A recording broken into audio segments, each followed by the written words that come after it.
Today on the show, it's the start of a new monthly series where we're going to be looking at Superman's life. We're going to be looking at the comic Superman, American Alien.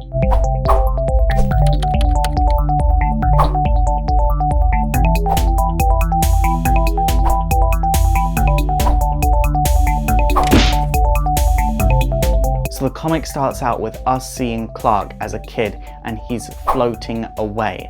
And Martha is held onto him for dear life. She doesn't know why her kid is floating. Most kids generally do not float. And obviously, Clark's father looks out the house and sees that Martha and Clark are nowhere to be found. So Clark is probably floating again. So he chases after them, and eventually Martha and Clark fall back down to Earth. Martha and Clark were unharmed, but Clark is really sad. He knows that most kids don't float, and he doesn't understand why he's different. He doesn't want to be different. He just wants to be normal like everyone else, and he feels like all of this is his fault. So he can't do anything other than cry and say he's sorry. The next day, Martha and John have Clark looked at by a doctor. And the doctor's like, you probably need to get Clark studied by scientists or something. And Martha and John are like, that's our kid you're talking about. Clark goes to school and we see that he is just a normal kid there. A bit awkward, but normal nonetheless. And he has a crush on a girl and it's just very normal. And he fits in and he's well liked. And he's invited out to go and see a movie.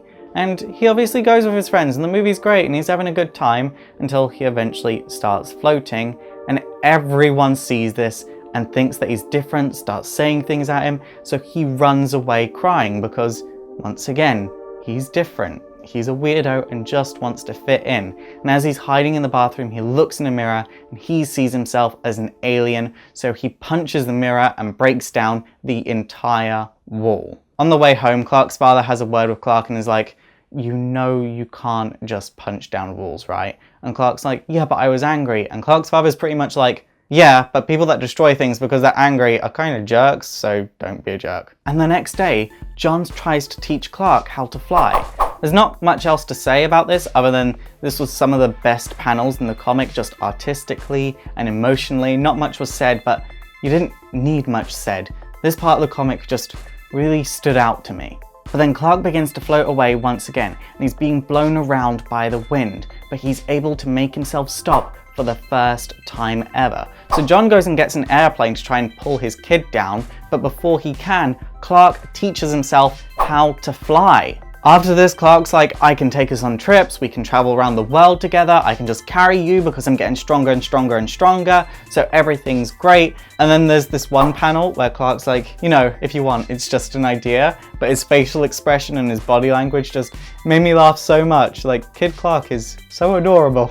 I wish all kids were like this. I usually hate children. And then we have the final page of the comic, which is almost like a puzzle of John and Martha's life, of their life before Clark, leading up to Clark. You find out that Martha was pregnant at one point, but she was in a car crash and it was a really, really bad time. There's also part of this page that shows that the two of them went in a photo booth at Haley's Circus, which is the circus that Dick Grayson was raised in. Dick Grayson wouldn't have been alive at this point, but the Flying Graysons would have been. I don't know if they would have been together, but they would have both been in the circus. So that's kind of cool.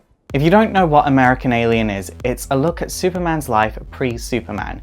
Each issue is going to cover a different point in Clark's life, and they're going to be more of a look at the positive things that shaped him into being Superman, as opposed to the negative things, which a lot of writers tend to do. And I absolutely love that concept because Superman is such a positive character. The world we're in at the moment is so negative. There are horrible things constantly happening. Like, I can't even watch the news anymore because it's so depressing. So this comic is coming out at a perfect point. If you like positivity, and if you like the idea that positivity can shape a person more than negativity, you definitely need to check out this comic. It's only going to last 7 issues. It's set in its own little bubble universe, so anyone can read it. You just need to know that Superman is Superman to read this comic. It's only 7 issues, so once it's over, it's over. That's it. There's not going to be any more Superman American Alien. Go out and get this comic to show DC that we want positivity in our superhero comics at very least. We need more positive comics, goddammit! It's super effective! Okay guys, that is it for today. So what do you think of Superman American Alien? Please let me know in the comments down below. Also don't forget to thumbs up and subscribe if you want to see more history videos. Also don't forget to like me on Facebook, follow me on Twitter, support the show by checking out my Patreon if you want to see bigger and better and more history videos. Also don't forget to subscribe to my vlogging channel if you'd like to start your day with me every single day. My name is Faust, this has been Exploring Comics, and it is super effective.